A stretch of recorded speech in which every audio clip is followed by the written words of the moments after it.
Assalamualaikum warahmatullahi wabarakatuh. Halo semuanya, selamat malam.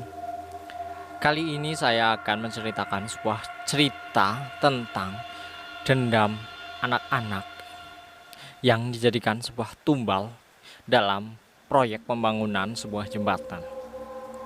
Cerita ini berjudul Dendam Anak Tumbal Pembangunan Jembatan.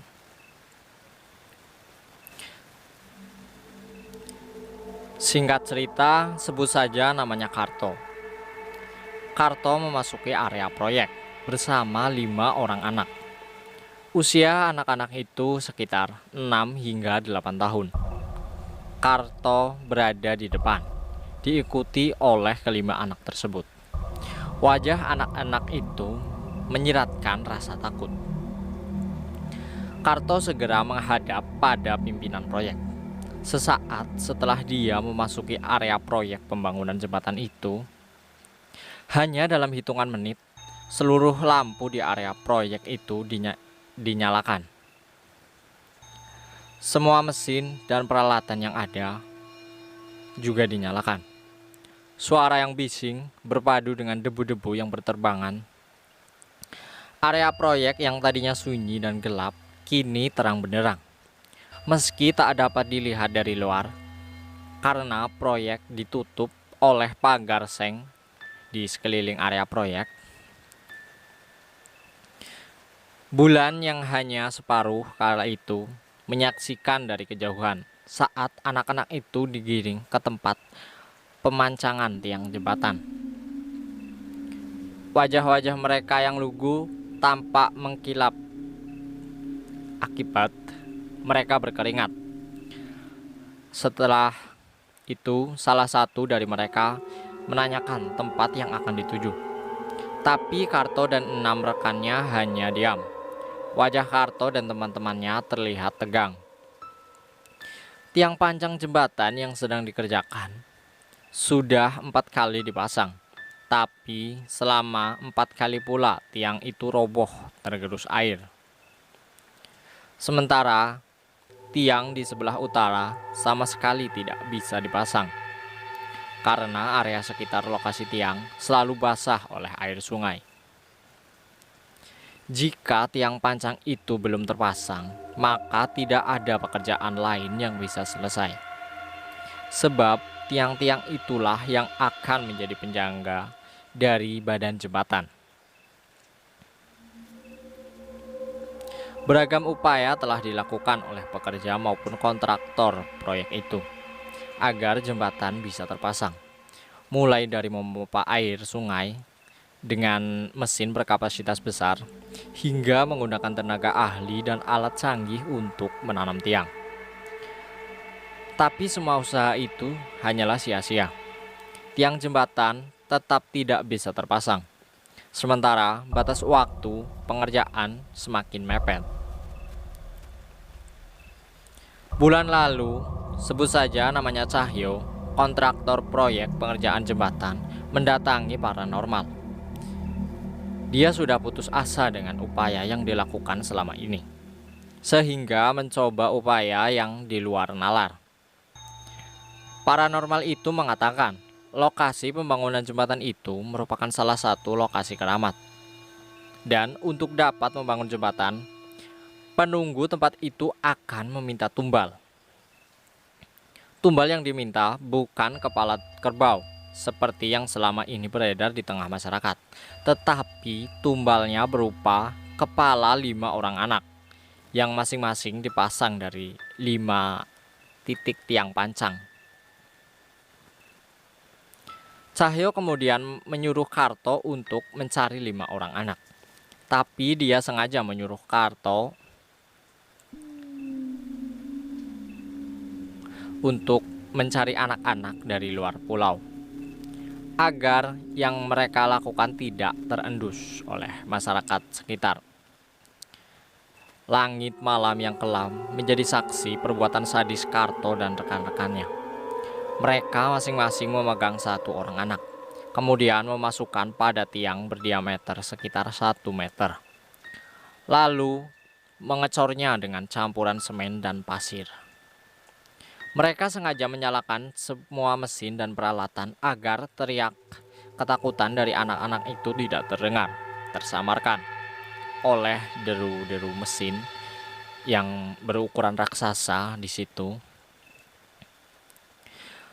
4 anak yang melihat temannya dimasukkan dalam pipa kemudian dicor dengan campuran semen. Serentak mereka berteriak. Mereka menangis ketakutan karena tahu bahwa kejadian itu akan menimpa mereka juga satu persatu. Keempatnya berusaha melarikan diri, tapi 5 orang dewasa lain sudah mencengkeram bahu anak-anak itu. Mereka dengan kejam menyeret anak-anak tersebut satu persatu. Anak-anak itu pun dimasukkan ke dalam pipa yang berbeda. "Ampun om, saya jangan dimasukkan ke dalam situ. Ampun, apa salah saya?" Seorang anak berteriak, tapi suaranya tenggelam oleh deru mesin. Kelima anak tersebut berusaha memberontak, bahkan saat sebagian tubuhnya sudah masuk dalam pipa. Jemari mungilnya masih menempel dalam pinggiran pipa. Dia berusaha merayap naik, tapi campuran semen dan pasir yang dituang menghapuskan segala harapannya. Tubuhnya tertimbun oleh semen, menyatu dengan rangka yang ada di dalamnya. Para pekerja itu sengaja tidak hanya menggunakan kepala anak-anak itu sebagai tumbal. Para pekerja itu sengaja tidak hanya menggunakan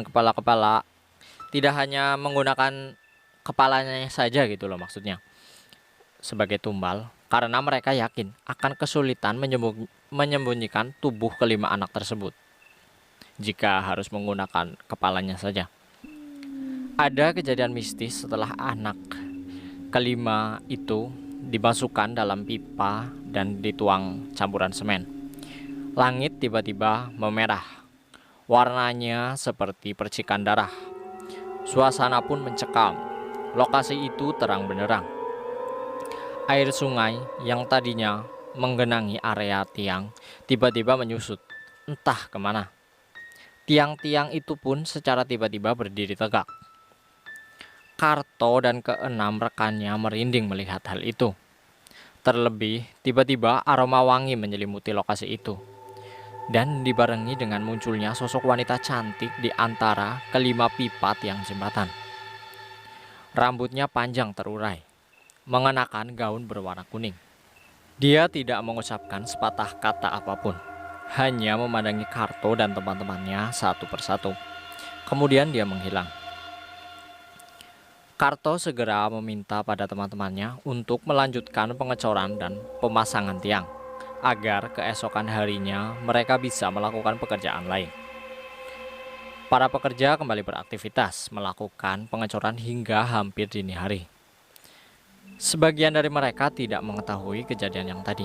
Mereka hanya tahu bahwa tiang sudah bisa berdiri dan terpasang.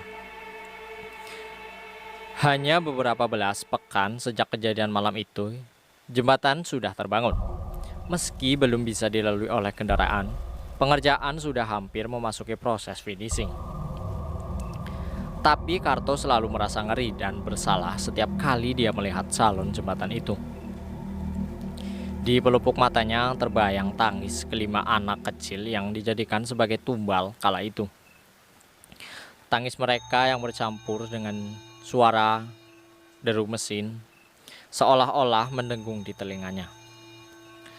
Bahkan beberapa kali Karto melihat anak-anak kecil yang bermain di lokasi itu sambil menunjuk-nunjuk ke arahnya. Kejadian itu seolah-olah nyata. Anak-anak kecil yang bermain di tempat itu masih sering terlihat saat jembatan tersebut sudah bisa difungsikan. Beberapa orang yang sempat melihat mereka mengatakan anak-anak itu tak jarang membonceng pengendara sepeda motor atau menumpang mobilnya. Namun setiap kali ada orang yang melihat anak-anak itu, bisa dipastikan akan ada kecelakaan di tempat itu. Dan korbannya tidak pernah ada yang hidup. Anehnya lagi, seluruh korban kecelakaan adalah orang dewasa. kalaupun ada anak kecil yang bersama mereka, si anak dipastikan selamat tanpa lecet. Menurut beberapa paranormal yang pernah didatangi oleh warga setempat, kecelakaan yang terjadi di lokasi itu disebabkan oleh anak-anak yang dulunya dijadikan tumbal pembangunan. Dan anak-anak tersebut membalas dendam pada pengguna jalan, khususnya orang-orang dewasa, karena di hati mereka masih merasakan sakit, derita saat itu dijadikan tumbal. Dan kisahnya pun berakhir sampai sekian. Ini merupakan sebuah mitos atau fakta, saya nggak tahu, dari sebuah pembangunan proyek jembatan yang menggunakan tumbal. Semoga informasi ini bermanfaat, dan terima kasih kepada teman-teman yang sudah menyempatkan untuk menonton video ini sampai dengan selesai.